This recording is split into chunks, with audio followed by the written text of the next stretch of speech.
Welcome to Venice Views. I'm Pam Johnson, Marketing and Communications Officer for the City of Venice.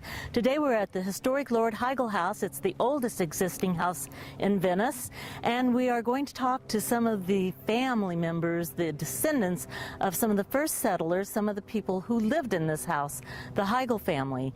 And we're so excited to do that today, but before we do, I'd like you to meet Jack and Judy Bauer. Hi Jack, hi Judy. Hi Pam. Jack and Judy have taken on the huge responsibility of sort of spearheading the renovation of this wonderful historic house here in Venice. Tell us a little bit about what it's going to take to renovate this house. Well, as far as dollar signs, you mean? Yes, any dollars and work. In 2005, it was estimated to be close to $1 million. But since then, when the Friends of Lord Higel House organization was established in 2008, with mostly volunteers experienced in construction and reconstruction, we estimate it'll be less than $500,000. That's fantastic, just people coming together and supplying their expertise and their time and knowledge. Now, what can those of us who would like to help do? Is there some way we can make a donation? Absolutely. Our mission is to restore this house to become an established pioneer living history museum depicting the history of the Venice area and to become an educational center. We have several fundraisers. Today we have an image of the historic house known as the Lord Higel House, what it will look like when it's completed. And we are selling these for $20 at some of the local merchants downtown, as well as through myself and my husband Jack. We are the co-founders of the Friends of the Lord Higel House.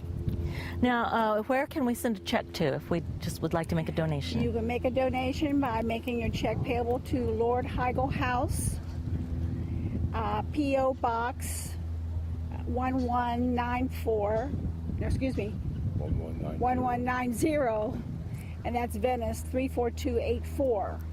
Okay, now for those who are watching before January 14th, you have a chance to hear about this and go to this event. Those of you who are watching after January 14th, I hope you didn't miss it because I'm sure it's going to be fabulous. Now, we're going to all gather here on January 14th at the Lord Higel House for the Pioneer Day. There's going to be people in costume, people showing how things were done in the early days, and a wonderful play. Tell us about that. The Venice Theater is writing a play by Ron Mayub, playwriter, regarding the history of the house and the two pioneers, Joseph Lord and George Higel. This play will be presented on the grounds here on Lord Higel House. The Friends of Lord Higel House organization will be selling food and drinks. All proceeds go towards the restoration of the house.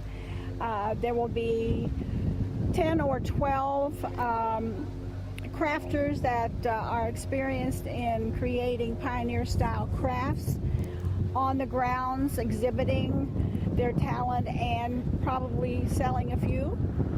And all proceeds of the food and drink will be going towards the restoration of the house. Thank you so much for being here today. I hope that you will come to our event. And I also want to welcome you to come into the house with us and meet the Higels.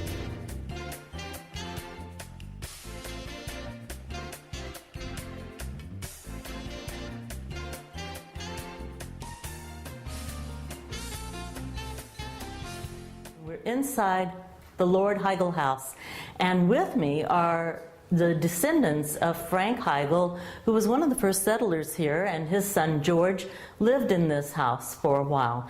So welcome to all of you Higels. We have Ron Higel, Joyce Norton, and Mickey Higel, and they're all here to tell you a little bit about their family and our history.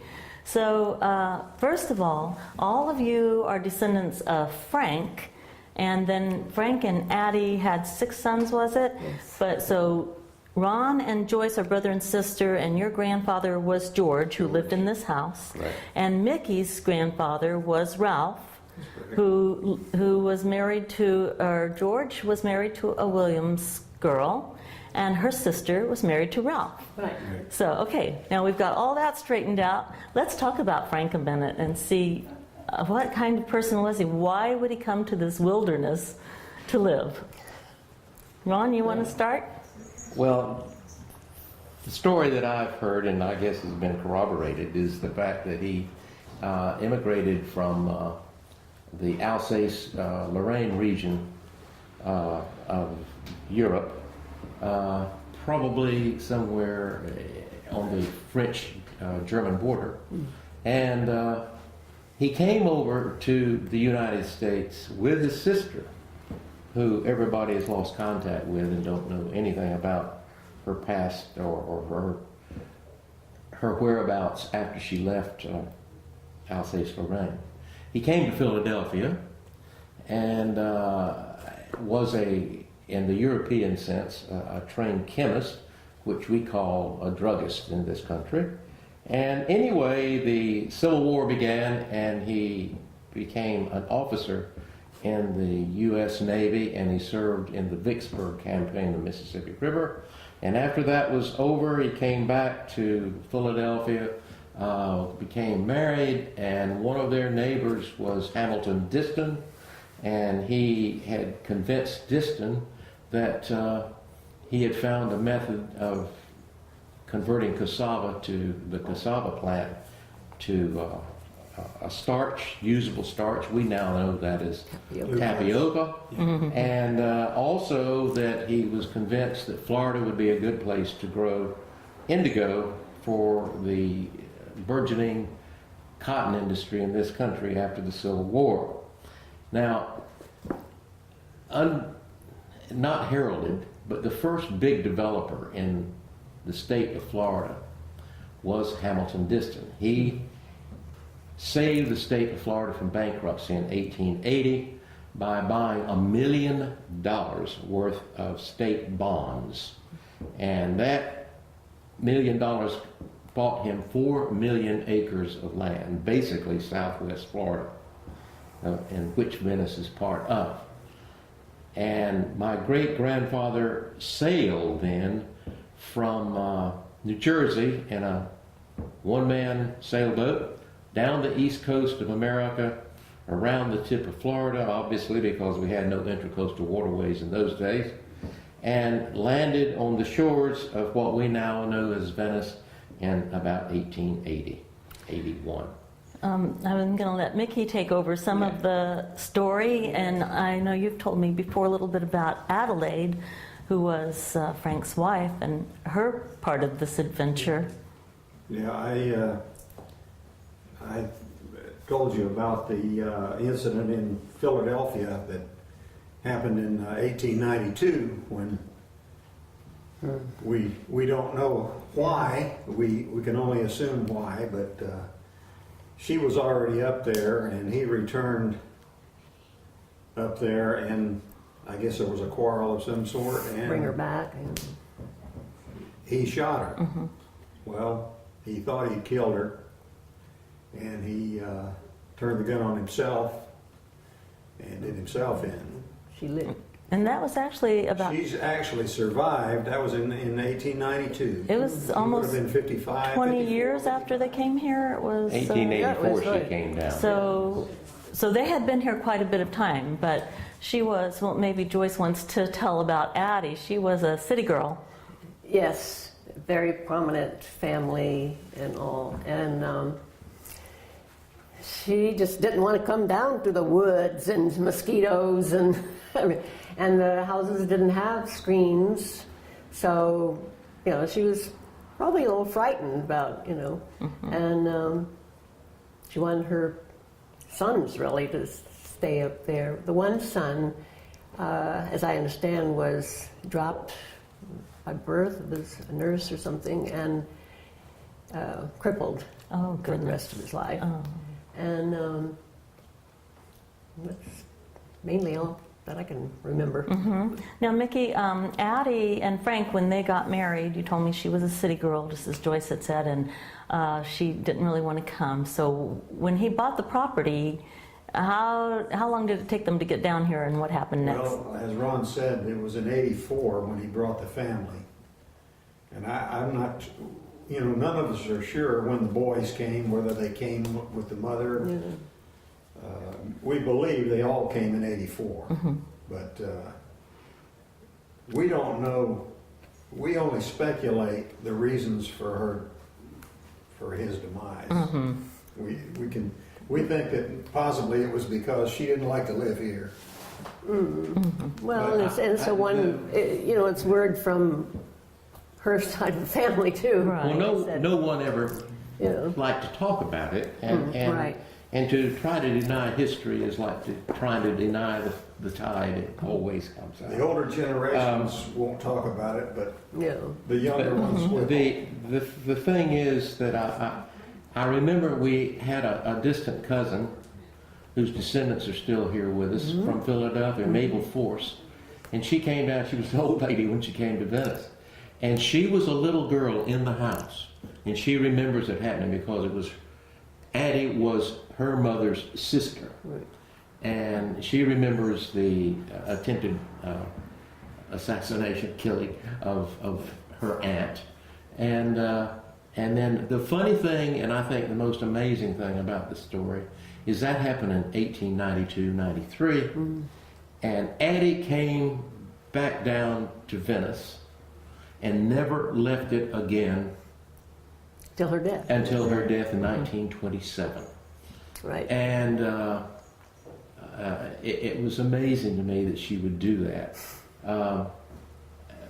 A quick aside to that is she lived in the house that was across the street from my grandmother and grandfather's house. Not across, there was no street, it was just a clearing really. And when I was born in 1937, that's where I went back to after I left Sarasota County Hospital. And Joyce, I think, that we were still living there when Joyce was born. Right. But then right after that, we went and moved out to Edgewood. But that house continued to be lived in until it burned, about 1952 or so, because the Bacheruses were living Before there. I graduated. But we didn't have an adequate fire department in those days. When the house caught a fire, that's basically It burned down. There was no fire It just hydrant or went. anything. Her sons built that house for her. It was built for her. And Is it this the was- house here? No. No. This is a This is picture Addie's of house the then. original house that Frank built for his family to come to from Philadelphia. And she would only come down if he promised her a house that actually had windows with glass in them to at least keep the weather out. Because houses prior to that time in this area didn't have screens. They just had shutters that would close against if they had a storm or a bad rain. Again, that's one of the reasons why this house, when it's restored again, will probably be, if you look at pictures of all the older houses, they had big porches because at least they could keep the downstairs windows open and Cool. keep them cooler and away The air from circulating. from the elements. But it must have been a rough life for people to live and come down here in the 1880s, 1890s. And I would encourage anybody who's watching us today and watching this video, please get a book that tells about Florida in that era. And it's called A Land Remembered, and the author's last name is Smith. Excellent book, and it gives an idea of the hardships that these people endured just to survive. And they actually lived on the land and even traded off what one didn't have, the other didn't. Right. If you ventured out at night, you probably had to have a mosquito bar on. Something like the Everglades. Well, it was that way when we were little boys. Until I can mosquito imagine control the came in. things you would have seen, bobcats and alligators and what have you. I think one of the things that fascinated my wife when I brought her back here in '63 from Cambridge, England, and she thought she had been taken to the ends of the world, and not the earth, I mean the world as we knew it. And my grandmother fascinated her with stories about when her children were brought up and were born in this house. She always kept a shotgun on the porch because as the kids were playing, and the grove was only a few hundred yards from here, rattlesnakes would come up out of the grove, and she would shoot them from the porch as her children were playing. And that wasn't, I mean, we're talking about 100 years ago when they were all born.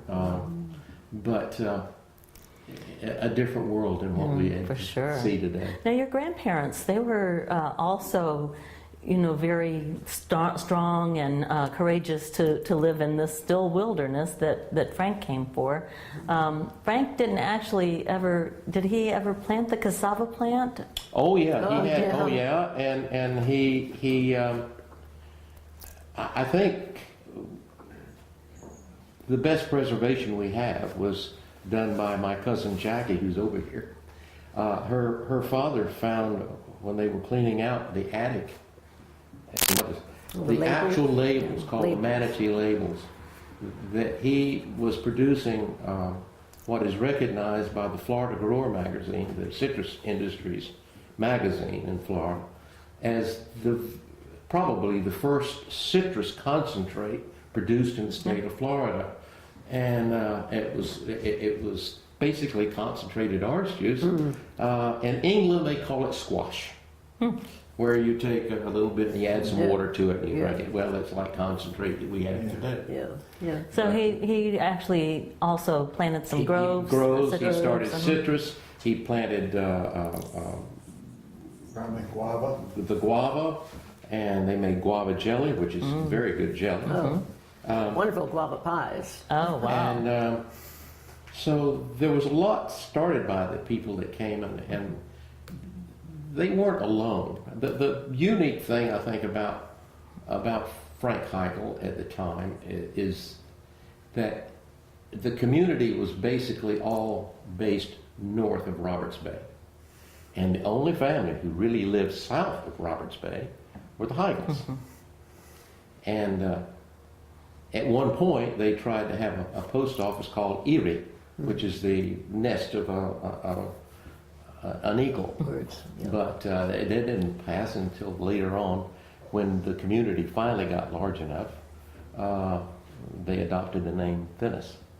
But up until that point, this whole area was known as Horse and Shade. Right.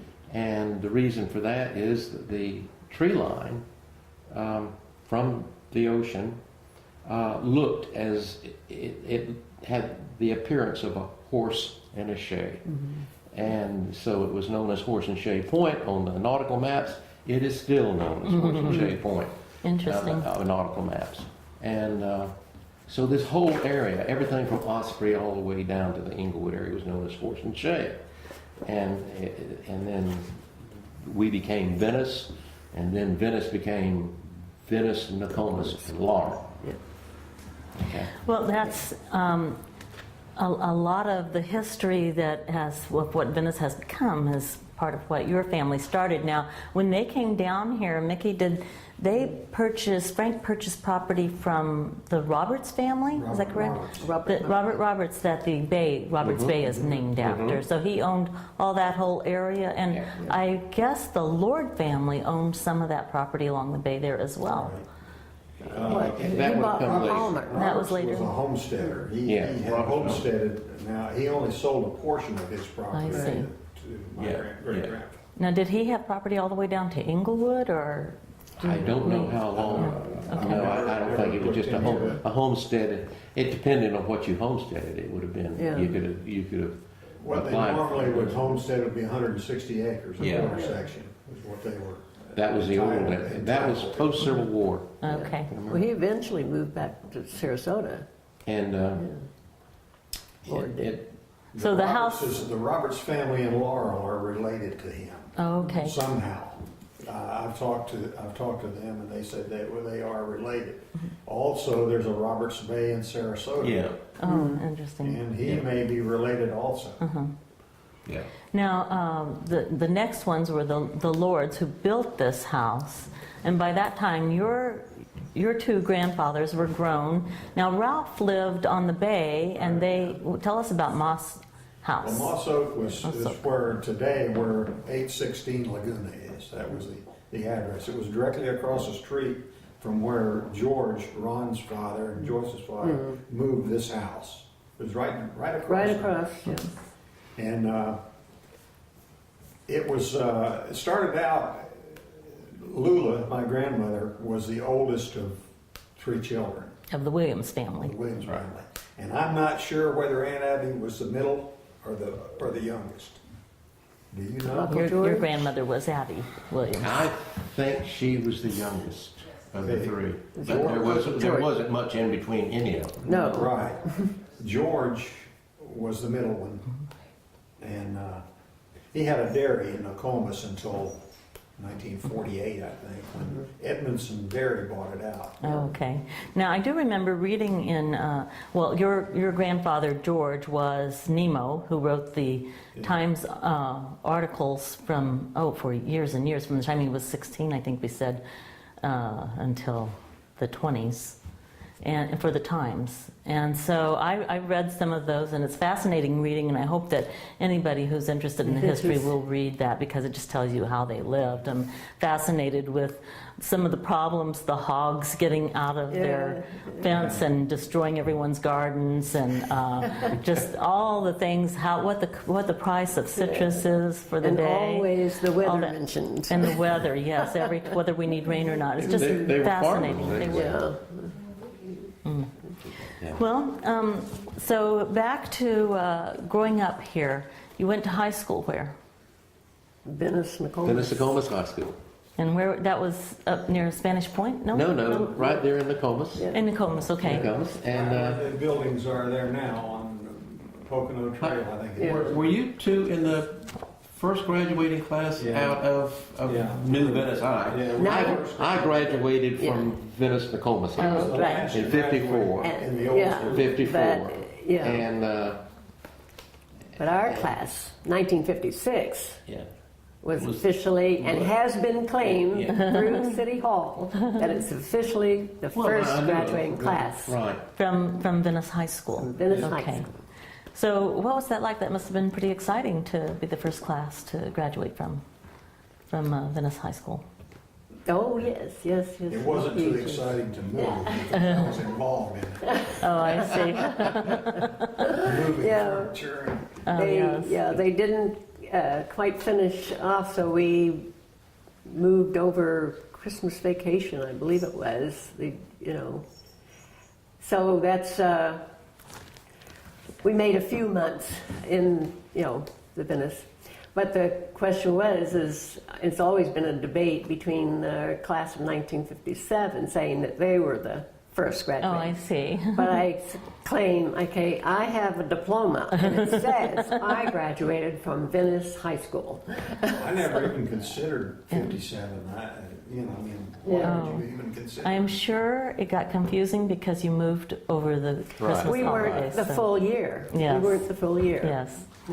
So, well, that's really interesting, and Pam, I don't want to interrupt. no, do. To give an idea, because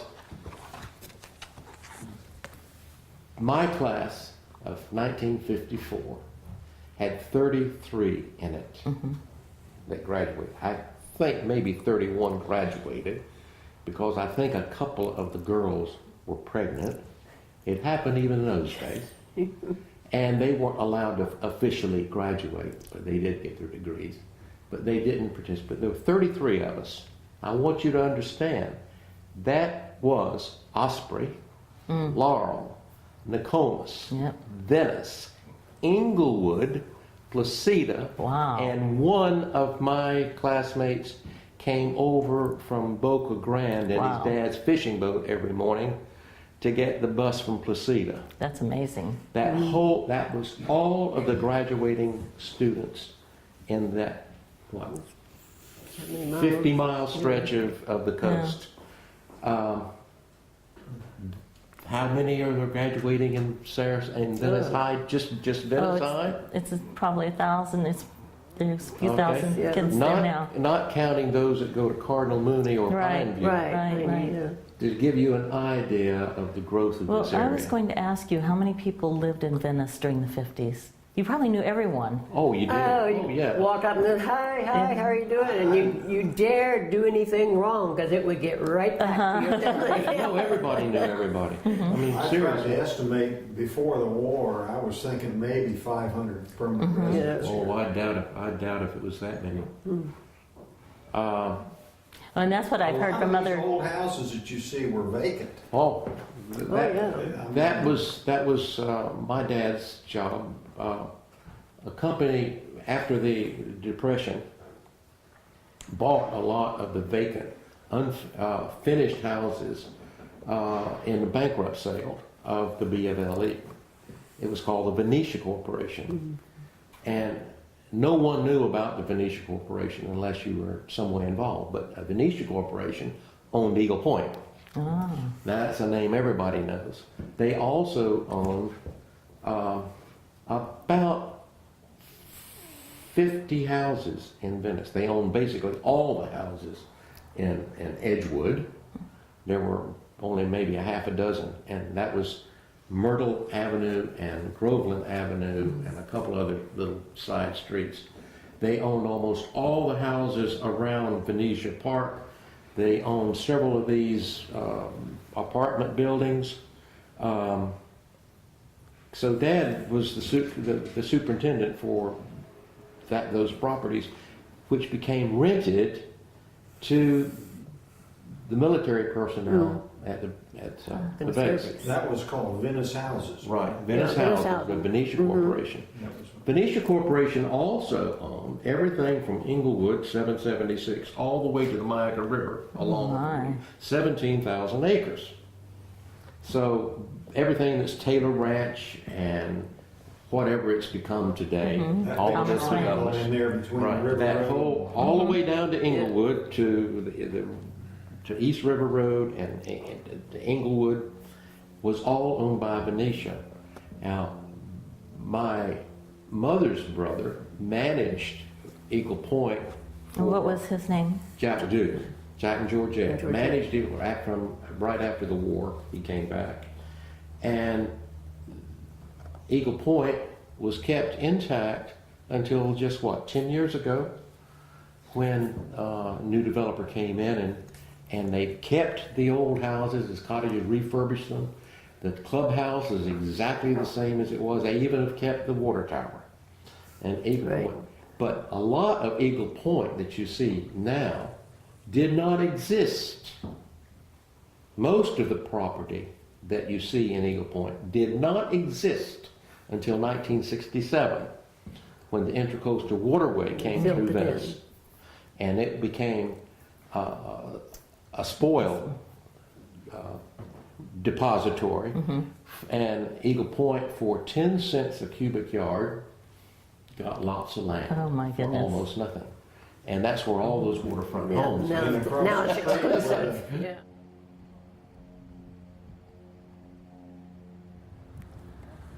Thanks so much for being here with us today. I had a great time learning all about the Heigels and the history of our community.